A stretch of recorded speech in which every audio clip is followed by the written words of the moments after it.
Motherhood. 1 minute, you're mom of the year. I love you, Mommy. Then the next, not so much. From bath time to bullying, from potty training to puberty, parenting is full of challenges. But one thing is for certain, you are not alone. Welcome to Modern Mom Probs. I'm your host, author, mother, parenting expert, Tara Clark. Join me while we tackle today's modern mom problems. Hey there, welcome back to another episode of Modern Mom Probs. I'm your girl, Tara, here on Modern Mom Problems. We're trying to solve the world's modern mom problems, and if we can't do that, hey, at least we're having fun talking about them. And today is an episode where I had a lot of fun talking with our guests. Today's modern mom problem is, how would I describe this one? I would describe this one almost as the overcomplicating our children's education, or maybe the overcomplicating of enrichment programs. And you'll see what I mean in a second. I am joined by Dr. Kathy Hirsh-Pasek and Dr. Roberta Golinkoff. And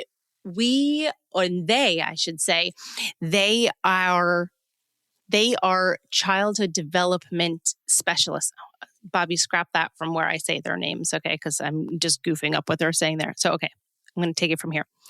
They are award-winning early childhood development experts, and they have a new book out. It's called Einstein Never Used Flashcards: How Our Children Really Learn and Why They Need to Play More and Memorize Less. See what I mean about the modern mom problem there? Yeah, a lot of times we feel the pressure to have our kids memorize the alphabet and numbers and colors and stuff from a very young age, and perhaps maybe even before they're ready.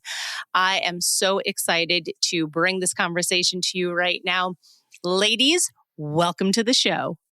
I am so excited to have the two of you here. We are going to talk about all things play, and obviously your new book. But before we get started and jumping into that, I just was wondering if you could take 2 seconds to introduce yourselves. And Kathy, I'm going to start with you. Tell us a little bit about yourself and how you got into the work that you do. Well, I'm Kathy Hirsh-Pasek. I'm a developmental psychologist at Temple University. I'm a senior policy person at the Brookings Institution. And how did I get into this? When I was 13, I was actually asked to babysit at the local community center. I fell in love with kids, and I thought there has to be a world out there where you can do stuff with kids for the rest of your life and play. And so as I grew up, I kept looking for that job. And there were two other really important things for me. I knew I needed to wake up late, and I knew I needed to be able to wear jeans to work every day. So how do you find that combo? And it turned out to be a professor. So here I am. That's incredible. Sign me up for both of those. Check and check. Right. I love that. How about you, Roberta? So I'm a professor at the University of Delaware in Newark, Delaware, and I love what I do. And it's because kids are amazing. So I can get caught up watching on my phone these vignettes with kids. One of the ones I recently saw was a mother had twins, and the older one came in to look at the twins and said, "Which one is ours?" So it's just remarkable to me, the kinds of things that kids say, and they just come out and say it, like, "Get rid of him. Who needs him? Why'd you get this?"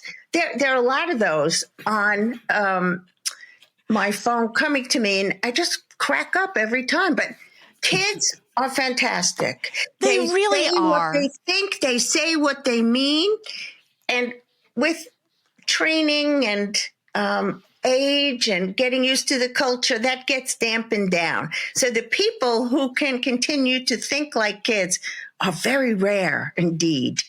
Yes, they really are. I obviously write a lot about children or stories that children have said or things that my son has said to me. And you would not believe how many times I share a story that or a dialogue that my son and I have had. And then people will respond back, oh, there's no way that that's true. There's no way a child said that. And every single word was true. And I think it's to your point, Roberta, that those adults that are commenting on those stories, they lack the imagination, or they forget what children are like, or maybe they're not parents themselves. And they think like, what do you mean that's not true? That's every word of that is true. Kids are creative and they literally say the darndest things. I think it's folks forget how imaginative and creative children could be.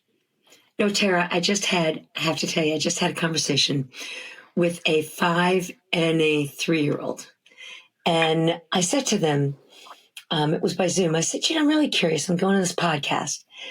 What do you think, like, adults should really understand about you?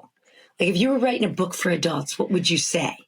And they said, we think they really need to understand our feelings and understand what we see. Yes. When I wrote my book, this was back in 2020, I interviewed my son and he was 7 years old at the time. And we wrote an entire chapter together of the interview. And those were some of the things that he said. He said that they should see us, that they should be more patient with us. Sometimes kids take a little bit longer to do things. They need more transitions.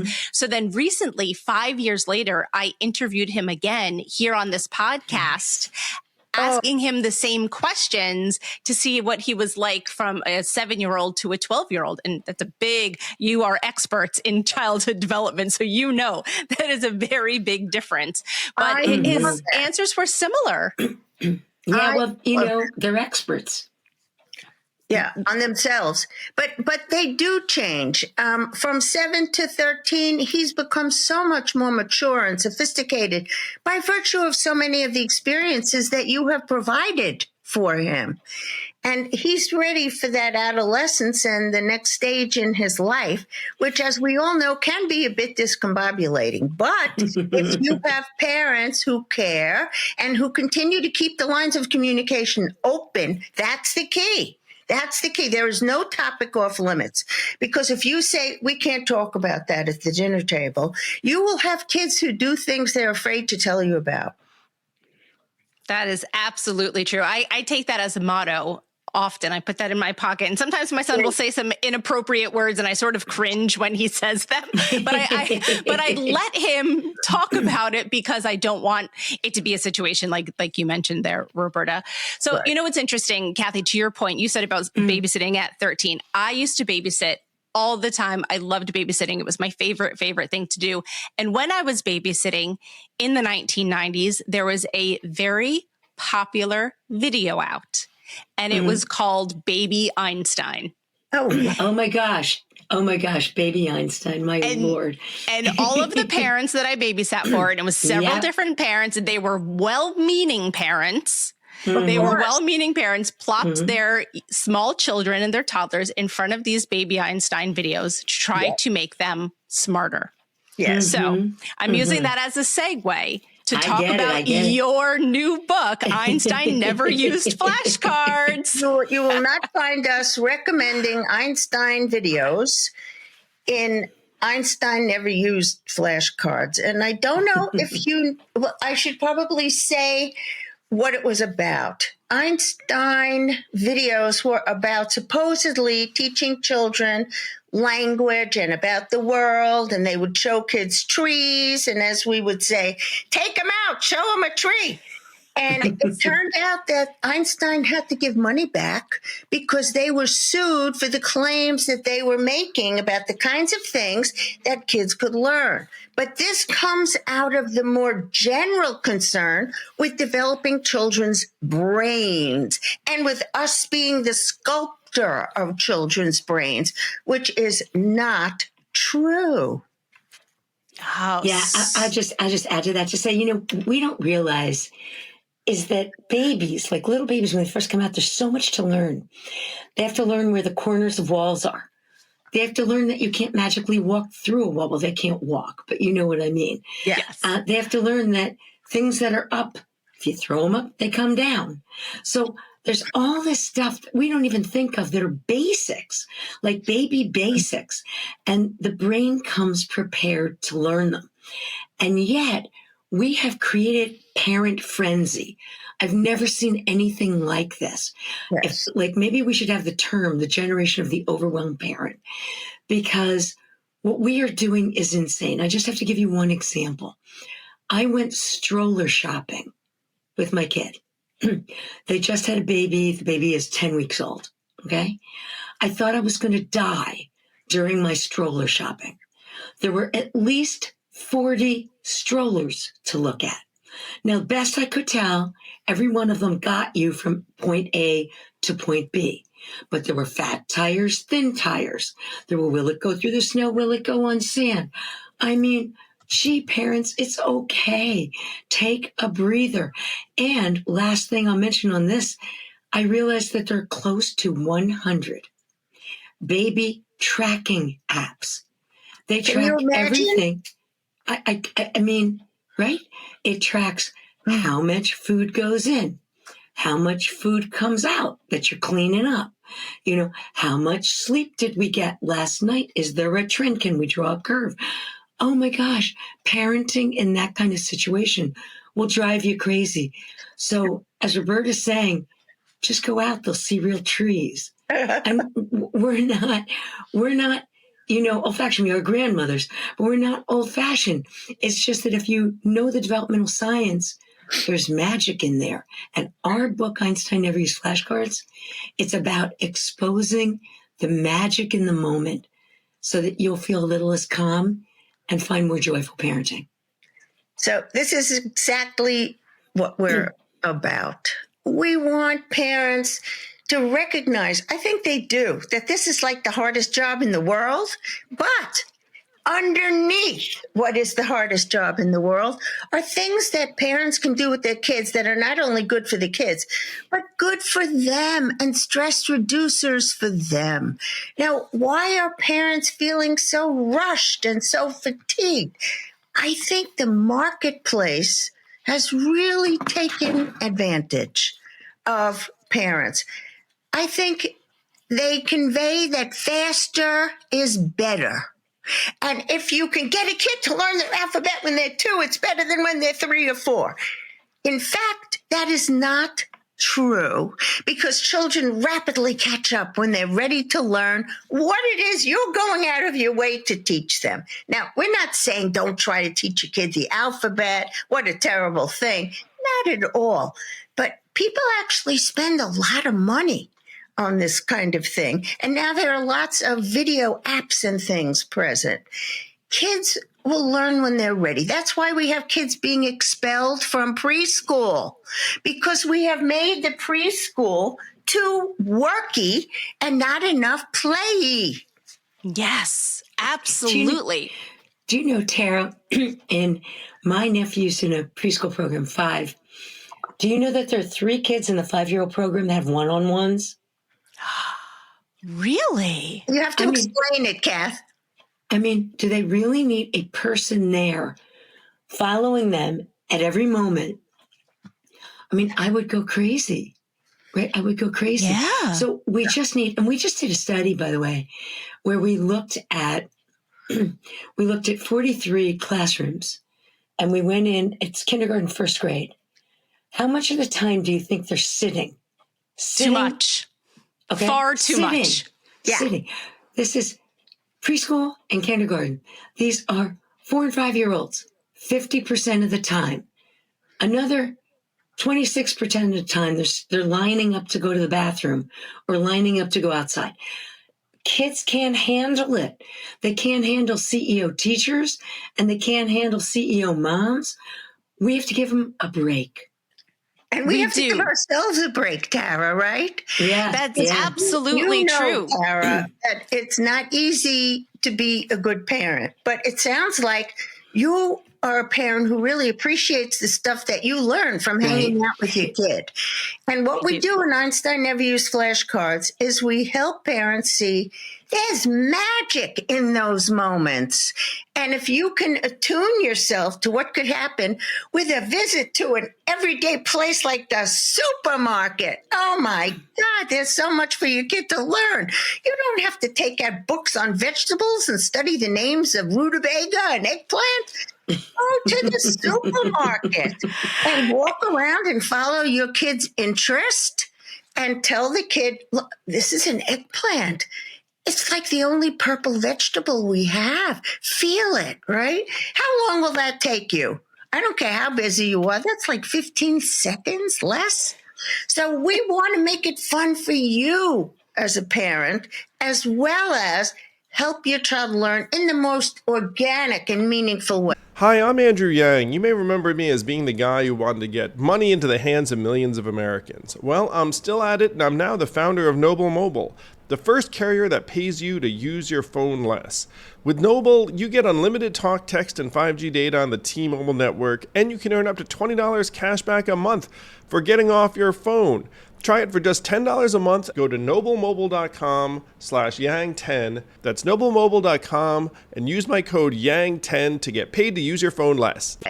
Yes, at that age, they're sponges, right? They're soaking up everything. Yeah. I have a funny story for you, and I know you'll appreciate this. When my son was born, we were living in New York City. We lived on the Upper East Side. And so every day we got in the stroller and we walked, and whether we were in Central Park or we were walking down the street, we were just constantly walking, and I was talking and I was explaining things, and I'm showing him buildings and trees and doormen and roads and everything.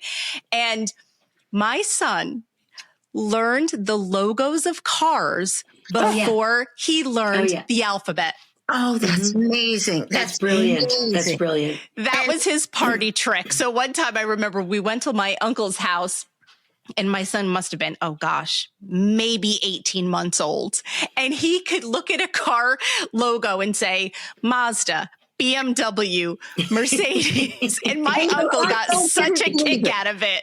Right? Pardon? Your uncle didn't believe it. He didn't believe it. Right? He didn't believe it. Amazing. But while taking a walk outside and talking to your kid can be such a pleasure, I'm sorry to tell you that because in today's world, we don't put our phones down. Our kids are hearing a lot less than what you provided, Tara. And our parents are feeling a lot more stressed. Yeah. One of the things that we recommend, it's a shocking recommendation, but it's so true, is to put your phone down and enjoy that walk and feel the breeze on your face and follow your child's interests. What are they looking at? And this gives you an opportunity to talk with them. This is how they learn everything, from having these organic, very spontaneous conversations with you. Yes. And they're soaking all of that up. And yes. I know many parents who don't love sitting on the floor and playing pretend. So my question to both of you is, how can you encourage play for the parents who say, I have a bad back. I don't want to sit on the floor. I'm no good at playing pretend. You guys just do it yourselves. Let me give you a couple of examples of what we mean by play. Because it's not, oh my gosh, I have to be the king and queen and princess again. It's not that. Yeah. You're walking down the street, the Upper East Side, and you're there with your 5 and 6-year-old, okay? We play a game, don't step on a crack, okay? Goes like this. Don't step on a crack. Don't step on a crack, because it's 1 step forward and 2 steps back if you ever step on a crack. Okay. 1, you get to wherever you're going faster, okay? Because the kids are all playing don't step on a crack. So that's the kind of stuff that we're talking about. Or how many red cars do you see? How many blue cars do you see? Are there more Mazdas? That kind of stuff is playing. But the kids have memory. They have attention. They're counting as they go in the cracks. They're singing along. We had a game we used to play in when we went to the stores. There were 3 elevators. We would play which elevator will it be? Which elevator will it be? Then we would go back and forth instead of waiting and doing crazy stuff while you're waiting. They're like, it's 1. No, it'll be 2. Look, it's on floor 6. Okay. That's the kind of games. So I think instead of thinking about this as you need to take a half hour of your time to play with your kid, and then you need to do the next thing with your kid, it's a different mindset. It's a playful mindset. Let me give you just one more example. My kids, I don't know why they did this, but I think a lot of kids do. They would pick their nose. And I couldn't stand it. I couldn't stand it. They're picking their nose. It's happening in public. It's not really great. It's really yucky when they then have to go eat their sandwich. There had to be something we could do. So we made a game out of it. It was 7:15, nose picking time. Every night at 7:15, my kids got to pick their nose. Now, I will tell you that it is hard to pick your nose for an entire minute. But that was the challenge at 7:15. Now, instead of having to say, no, don't pick your nose all the time, I would just say, it's not 7:15. And everybody was cool, and we waited till 7:15. So you gamify the everyday. I love that. And I wish I had done that with my kid. And I'm glad you said it, because we didn't put that. And Einstein never used flashcards, though we put it in one of other examples. Now, sitting on the floor or sitting on a chair and just describing what your kid is doing is a great joy for your child, because it makes your kid feel like you're into them and you understand them. It doesn't mean you have to do it for 2 hours and leave the dishes in the sink and the laundry in the basket. No, but a little bit of that, and playing make-believe just a little bit to get your kid going. And if you have stuffies and dolls, then they can be incorporated, and slowly you can wander away to do what you need to do. But there are games that we played as kids that you can play with your kids that build executive function. That's the self-regulation stuff that everybody is talking about, because if you send your child to kindergarten, I don't care if it's the Dalton school, if your child hits the child next to them every time they get angry, this child will not be favored, might even be asked to leave. Freeze dance. You put on music, everybody jumps around. You turn off the music, everybody's got to stop, right? Stuff like that builds self-control. I played as a kid. Mother May I was a New York game. I loved Mother May I. Me too. And that's an executive function game, because you can look it up on the web if you don't know the rules, everybody. You learning self-control. Simon Says, there are actually psychological studies on Simon Says, because for us to be able to not do something unless we hear Simon Says is a classic example of self-regulation.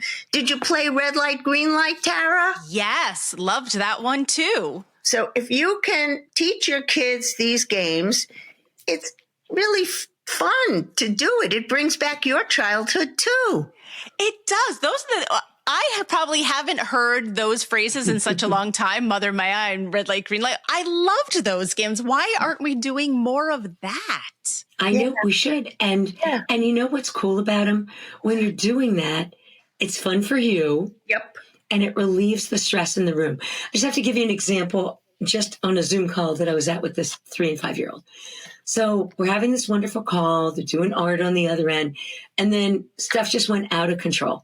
The mother's trying to tell me something. You know how it is, right? Yes. And the kids in the background, it's like World War III broke out. We don't know what's going on. I said to them, it took me like 2 minutes. I said to them, hey guys, come on over here. I have a game for you. Simple clapping game. All I did is I said, when I clap once, you clap once. When I clap twice, you clap twice. Then I'm going to switch it on you. When I clap once, you clap twice. When I clap twice, you clap once. Could they do it? They were so into the game that they not only calmed down, the war was over, the mother could talk to me, and they said, can we stay on longer? Oh, Yep. that's so sweet. And actually, what Kathy is talking about is done with a dowel rod or a pencil to test children's executive function skills. Yeah, that's what we use. And That's what we why use. not do the clapping game so that they're kind of practicing the ability to make those switches? There's so many things that we talk about, and Einstein never used flashcards, that are incorporated in our daily activities, but they require no extra effort or time or stress or agita.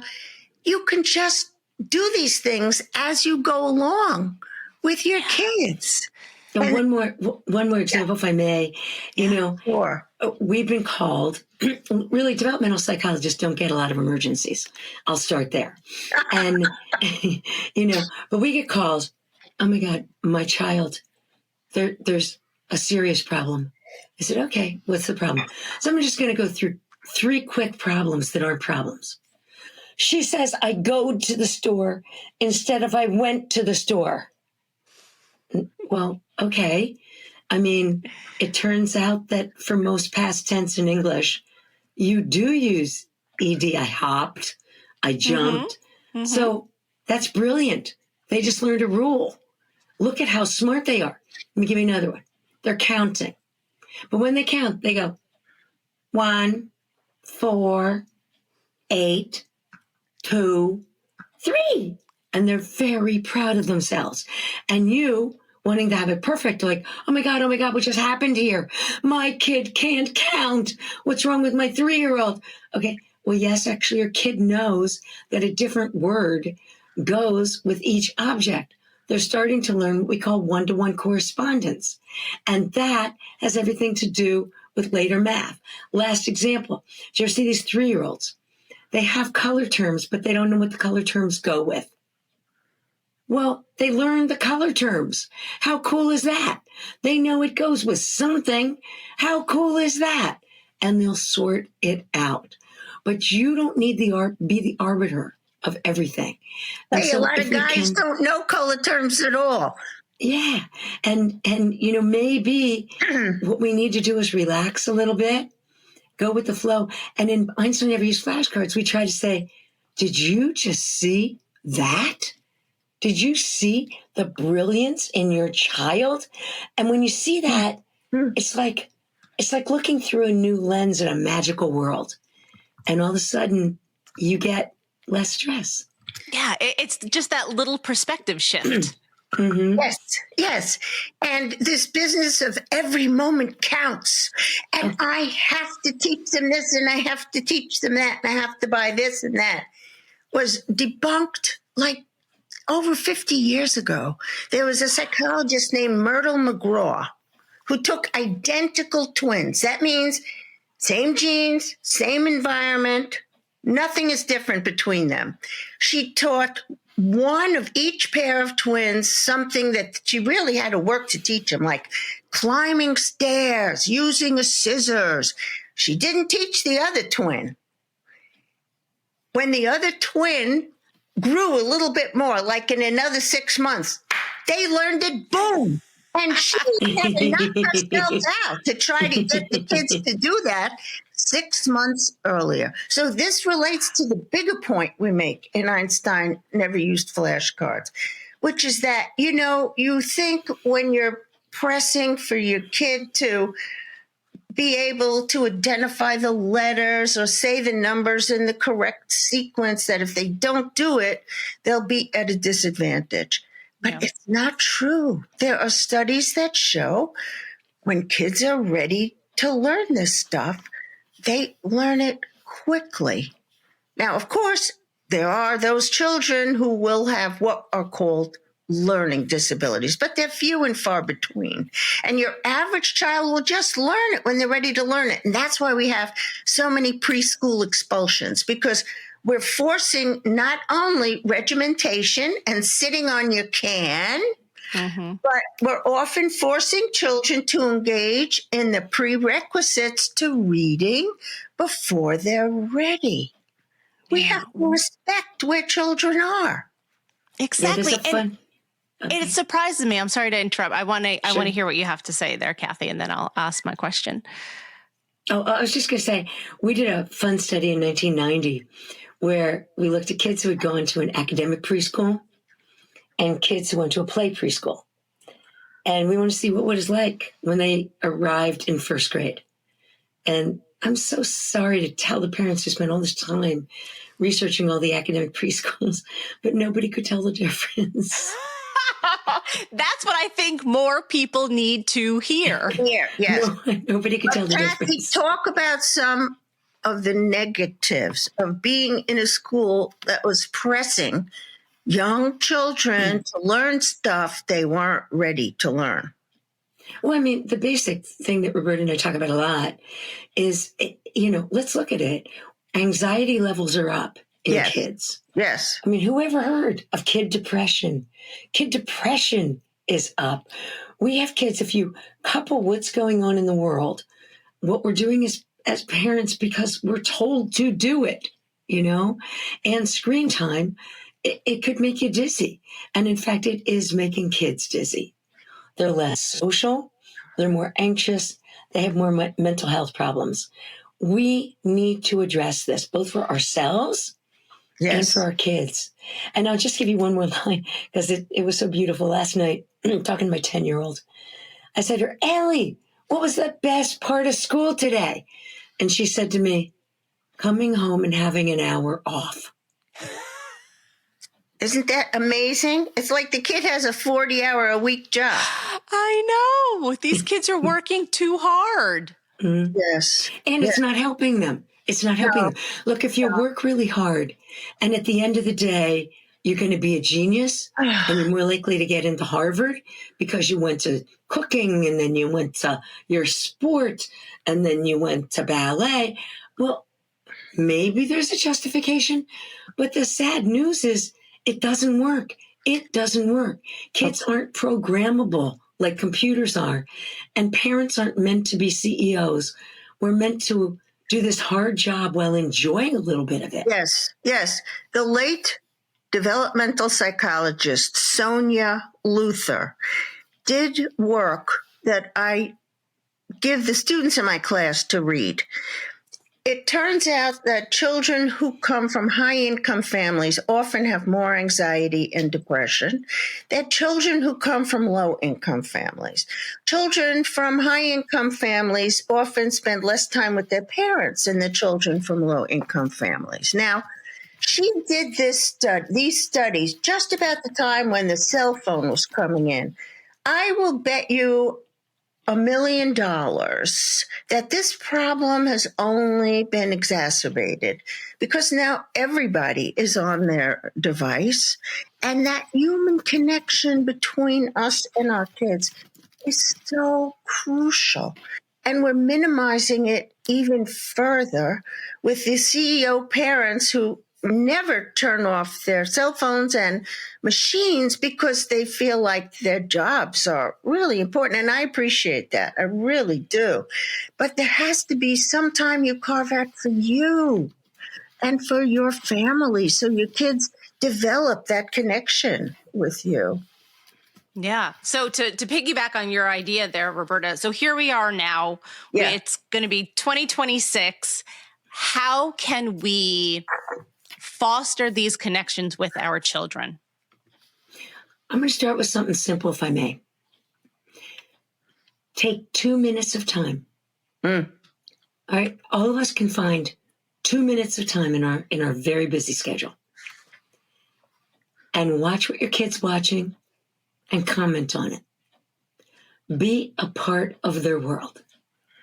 And I will tell you, as a perfect 4-year-old myself, that if you see the world again through your child's eyes, you're going to beg to have more than 2 minutes a day. And what we just talked about, if you can, okay, my cell phone travels everywhere I go. Sometimes when I run, I put it in my bra. I mean, I never leave my cell phone, right?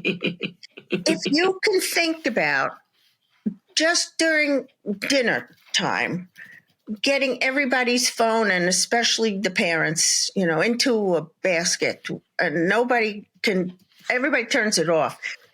We need that time at the kitchen table. We need to be able to talk about what happened during the day. We need to be able to talk about how Johnny hit Marina and got kicked out of the school. What is that about? If everybody is on their cell phone, who's going to teach your kids morality? Who's going to teach your kids how to help themselves feel better when they're down? Who's going to teach your kids how to be a good person? And a lot of the stuff that's out there in the marketplace doesn't talk about social development, doesn't talk about how to be a good citizen and a responsible human. It's all about increasing brain power. But as we've written in our other books, like Becoming Brilliant, people aren't going to like you if you don't learn these social skills. You're great at it, Tara. But if people don't learn this, they're not going to get those promotions. They're not going to move up. And this is something else that's very worrisome to me, that we're not giving our children enough of ourselves to learn what is appropriate and what is not appropriate when dealing with people. That's a conversation we have a lot about at home. My son and I often speak about that. My husband and I try to teach our son that, because that's the intangibles that people aren't talking about anymore. Oh, we are. Good. Well, there's a couple things, that are important. One is, I wanted to mention that just today, the Public Interest Research Group from the United States came out again with the risks of AI toys. You can't substitute. Let me say it again. You cannot substitute real conversations, real humans with AI. So nix it now if you're thinking about buying those toys. The second thing is, a lot of people call those skills Roberta was talking about, the soft skills. They are not. It turns out they're the hard skills. Yep. Because when you have social skills, back and forth conversations, you're actually building brain power. You want to know the biggest thing we could tell you about how to build better brains? Have conversations with your kids. Yeah. There's literature. Yeah. I'm sorry, Roberta? Yeah, I said, and she's not kidding. Tell them about Rachel Romeo's study. I'm going to. Good. Okay. I want to go take your classes now. I feel like I need to go back to school. Right. So there's this beautiful study that was looking at baby and mom conversations. All right. This is just back and forth conversations. And it turns out these conversations, even in little guys, okay, predict like your brain structure and your brain connectivity. That's amazing. You're building brains by having conversations. So why is that true? Because as one of our colleagues says, it turns out we have a social brain. That's what our species is. We are fundamentally social. We're not meant to be lonely. We're meant to be together. And play is one way we hang together. I cannot tell you the number of times I've been at a bus stop and I see everybody at the bus stop on their phone. Yep. That's not being together. So we need to rethink. And Roberta, what are those 3 R's? In the book, after we tell you all about your child's development, in fact, sometimes Einstein never used flashcards. We've been told are used in people's classes because it's kind of a primer on how much your kids come into the world knowing. So we ask parents to reflect. Do I really need to take my kid to ballroom dancing classes? Even though that's been offered to me as an option, if I don't do that, will they never get to go to cotillion or whatever that is? I don't know. Reflect. Do I really need to do this? Resist. Think. What would you rather have your kids do? As Kathy just pointed out, give them those 2 hours at home, but not in front of screens.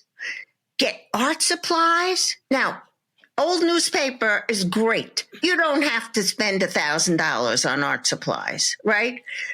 Get those chalks that you use on the sidewalk outside. Kids love that.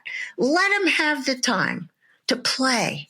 And you'll play a little bit and you'll feel better too.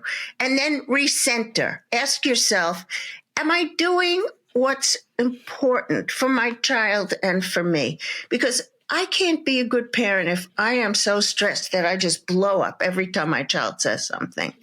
And with the pressures that I really think a lot of it is the marketplace, with the pressures that the marketplace puts on us, I think parents, again, feel like they have to run to prepare their children, and yet their children will become prepared in the nicest, most friendly way if we just have these conversations and talk about what the kid's doing, and it's so much better for us. So we hope Einstein never used flashcards.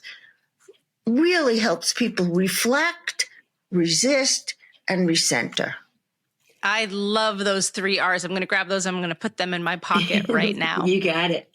So I wonder, Tara, if I may also just give you one other example. Please do. I don't want people to get the sense that Roberta and I are anti-tech. Oh, not at all. Not at all. We use it all the time. I love my tech. And I'm not anti-tech for kids either. Nope. But when kids are using tech at a level that can be a part-time or full-time job, yes, that's when it becomes a problem. Yes. But it's important also for little kids, for the 3s and 4s and 5s, that if you're watching television, you're watching YouTube, watch with them. And I wanted to share an example of a play situation that, because I knew enough about Paw Patrol, saved us from a really tough situation. And an expensive one. And an expensive one, a very expensive one. All right, so here it is, guys. Why knowing what your kid's watching matters. By the way, that's definitely true when they're a teen, but even for little guys. So we went on a vacation with my grandkids. My granddaughter at the time was, I think, 2 or 3, 2.5, 3. And she got locked in one of the rooms. Now, I should have known from the beginning, bad grandparenting, that when you have those keys, you know, those keys with the little end thing, and they have the hole that looks so cute and quaint. They're not. They're going to get lost. They're going to get reused. They're going to get repurposed. It is not a good scene. But no, I left it in the door of the beautiful vacation spot. So much so did we all, that my granddaughter got locked in. Now, we had a problem. The key was on her side. She's on her side. Yeah. And outside the room is panicked mother. Take panic to the highest level possible. Okay. Trying to control the situation, and, okay. Father who doesn't know what to do. Uncle who's ready to break in the room. And me, grandma, developmental psychologist. Okay. Now you got the scene. What are we going to do? Talking to kid, making kid panicked. So Ellie on the other side of the room is getting really hyped up. I said, guys, will you give me a minute to try? No, they know better than I do. Kid gets more hyped up. Mother goes into extreme panic mode and can't figure out what to do. Finally, they look at me and go, fine, give it a try. Okay. I go up with a piece of paper. The only piece of paper they had was just, kind of the paper towel that you use in the kitchen. I drew a picture of the key on the paper towel with instructions about how to twist the key. Okay. I sent that under the door. I said, Sky. Ellie goes, Sky here. I said, Jake here. She said, yes. I said, we have 20 minutes to solve an episode of Paw Patrol. Are you ready? Mother thinks I'm crazy. Aunt thinks I've blown my mind. Everyone else watching. Sky, did you get the piece of paper I just sent under the door? I did. Look at it carefully. She looks carefully. Now peer through the hole. Do you see my eye? She goes, yes, see your eye. I said, without poking my eye out, can you please stick the key that you have in the door? Sticks key in door. Now comes the jiggle part. It's the hardest part of the episode. Can you do it? Yes, I can. Jiggle, jiggle, jiggle. Door opens. Sky comes out of door. Crisis averted. Amazing. That's why you play. Yeah. That's why you co-watch. And that's going into your kids' world.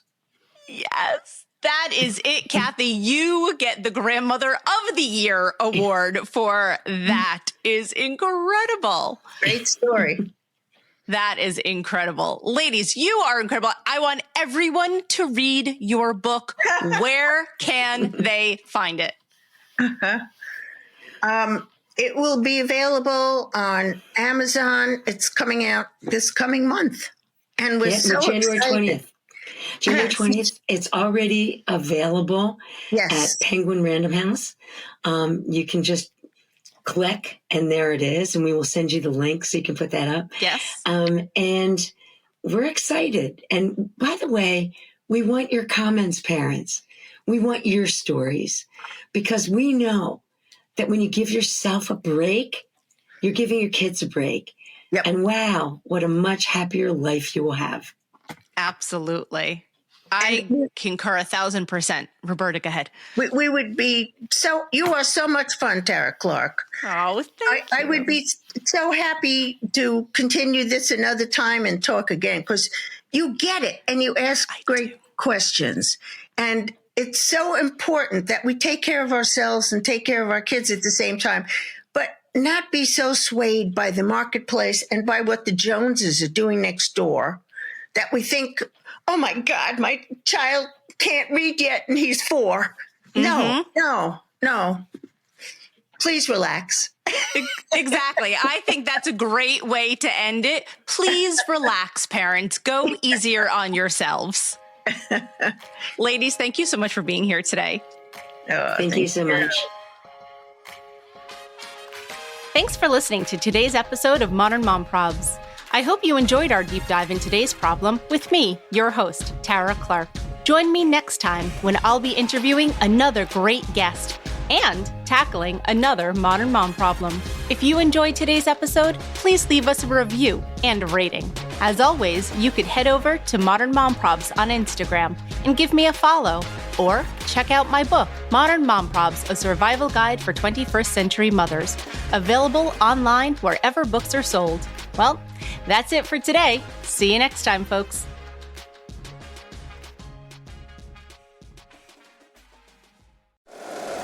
If you like the show, please take a moment to rate, review, and subscribe. It really does help the show to grow. Thank you for listening.